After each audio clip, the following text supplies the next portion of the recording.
हेमराज जलूथारिया, इनका सवाल ऐसा है कि हम देखते हैं कि सभी बाबा लोग अपने बाद में अपने ही घर के फैमिली मेंबर्स को अपने गद्दी का वारिस बना देते हैं।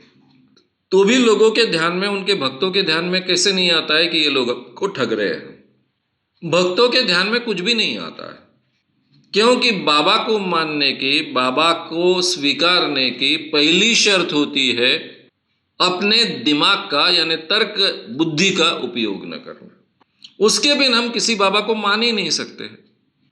मैं उस अवस्था में खुद गया हूं, काफी सालों तक उस अवस्था में मैं जिया हूं, इसलिए वो अवस्था मैं बहुत अच्छे ढंग से समझ सकता हूं। यानी मन में जब भी विचार आता है, तर्क आता है, हर व्यक्ति को नेचर ने दिया है तर्क करने की क्षमता। हमारे ब्रेन के लेफ्ट हेमिस्फीयर में तर्क करने की क्षमता ऑलरेडी होती है। तो जब भी हमारे दिमाग में विचार आता है, तर्क शुरू हो जाता है, तो हमें एकदम से याद आता है कि नहीं, ये तर्क बहुत गंदा होता है। ये तर्क, शंका लेना, शंकालु बनना, ये तो सबसे बड़ी दुश्मनी है धार्मिक चीजों के साथ में, श्रद्धा के साथ में, आस्था के साथ में। हमारी आस्था ही खत्म हो जाएगी। और जहां आस्था है वहां सब कुछ है, आस्था नहीं है तो कुछ भी नहीं है। और हमने बाबा को पूरी तरह से समर्पण करना चाहिए। ये बात हमारे दिमाग में इतना घुट घुट कर पिलाई जाती है, बिठाई जाती है कि जब भी कोई तर्क होता है, जो तर्क के आधार पर हमें ये बाबा झूठा ऐसा लगता है, मन में भी आया तो भी उसको हम खदेड़ देते। आचार्य रजनीश जैसा एक आचार्य, जिनकी ये विशेषता थी कि जो समाज को विचार करने के लिए विचार प्रवण कर रहे थे, प्रवृत्त कर रहे थे, विचार करने के लिए मजबूर कर रहे थे, इसीलिए आचार्य रजनीश को बहुत बड़े पैमाने पर लोगों ने मानना शुरू किया। धीरे धीरे आचार्य बदलते गए, भगवान बने, बाद में तो और भी ओशो बन गए। वो ओशो बनने के बाद में उनके जो प्रवचन हुए अमेरिका में, उसके सब वीडियोस मैंने सुने हैं, क्योंकि 4 महीने तक मैं रेगुलर पूना के आश्रम में जा रहा था। रोज रात को उनका एक एक वीडियो सुनाया जाता था। उसमें ये आदमी जाहिर तरीके से कहता है हर सवाल का जवाब देते वक्त कि आप मुझे पूरा समर्पण दो। जो लोग दिमाग का प्रयोग करते हैं उन्हें मोक्ष प्राप्त नहीं होता है। अपने मन की सभी शंकाएं विसर्जित कर दो और मुझे पूरा समर्पण दो, तो ही आप ये भव सागर तर कर जाएंगे। टिपिकल एक लोगों को ठगने वाला बाबा बाद में बन गए थे ओशो। आचार्य रजनीश, जो एक बहुत अच्छे तर्कशास्त्री थे अपने शुरुआत के दिनों में, तो ये तो ओशो की बात है।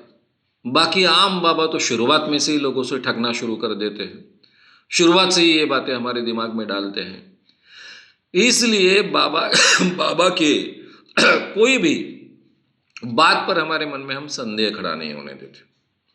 और वो आसानी से थोड़ा ही किसी को, अपने घर के मेंबर्स को जब वो अपना वारिस कर कर जाहिर करते हैं, तो आसानी से थोड़ा ही करते हैं। वो पहले से उसकी भूमि, पृष्ठभूमि तैयार करते हैं।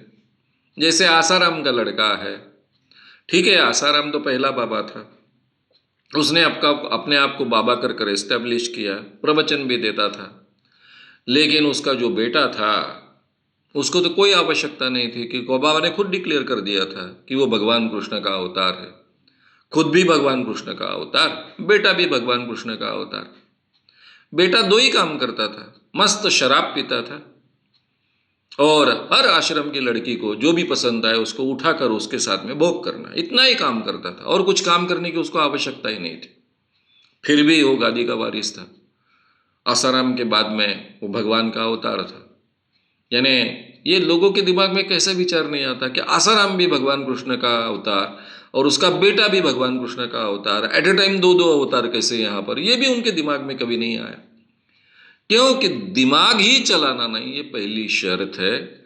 और दिमाग अगर आप चलाते नहीं हो तो ही आप बाबा पर विश्वास रख सकते हो, और बाबा पर का विश्वास कायम रख सकता है। तो कायम बाबा पर का विश्वास रखने की प्रक्रिया में हम दिमाग चलाना पूरी तरह से छोड़ देते हैं। इसलिए आम आदमी बाबा के ये सभी विरोधाभास को जैसे के वैसे स्वीकारते रहता है। नहीं तो अपने ही घर की बहू बेटियों को बाबा को कैसे अर्पण करेगा? उसमें भी वो फक्र महसूस करता है। उसको पता भी चल जाए ना कि कल मेरे बेटी का या फिर मेरे बीबी का बाबा के साथ में संबंध आ रहा है, तो भी उसको फक्र महसूस होता है, क्योंकि उसके दिमाग में डाल दिया जाता है कि ये गए जन्म की राधा है, इस जन्म में तेरे हिस्से में आई थोड़े देर के लिए, लेकिन फिर से बाबा के साथ में उसका मिलन हो रहा है। भगवान कृष्ण की इतनी प्रिय राधा तेरी पत्नी है, तो इससे बड़ी बात क्या चाहिए? और ये आदमी को सच लगता है, वो उसको स्वीकारता है, यहाँ तक ये हद जाकर पहुँचती है। तो इस कारण हमने हमारे तर्क बुद्धि का ही विचार नहीं करना है। इसी शर्त पर श्रद्धा नाम की चीज खड़ी होती है, आस्था खड़ी होती है, आस्था टिकती है। और इसलिए ये सभी प्रकार की बहुत विचित्र बातें, अतार्किक बातें, स्वार्थी बातें भी हमको परमार्थ की बातें कर कर हम स्वीकार सकते हैं। ये स्थिति होती है आम भक्तों की। ये आम भक्तों की स्थिति में अगर परिवर्तन लाना है तो केवल एक काम हमें करना है, उनको विचार करने के लिए प्रवृत्त करना है। ये अगर एक बार इनकी तर्क बुद्धि जागृत हो जाए, जो नेचर ने हमें बहाल की है, ये तर्क बुद्धि का वो उपयोग करना शुरू करे, तो फिर वो बाबा के भक्त रह नहीं पाते हैं। धीरे धीरे सब बातें उनके समझ में आती है और फिर बाबा पर वो पहले जैसी आस्था नहीं रख पाते, इसलिए उस चंगुल से बाहर भी आ सकते हैं। ये दूसरी तरफ इतना आसान भी है, क्योंकि केवल उनकी तर्क बुद्धि जागृत करने की आवश्यकता होती है। लेकिन ये तर्क बुद्धि को सुलाना ही आस्था का आधार होता है, और वो सुलाने में बहुत अच्छे ढंग से कामयाब हो जाते हैं, और इसलिए ये सब चलता है। श्याम मानव चैनल को आपका समर्थन देने के लिए चैनल को जरूर सब्सक्राइब करें। चैनल के नोटिफिकेशन पाने के लिए बेल आइकन भी दबाएं।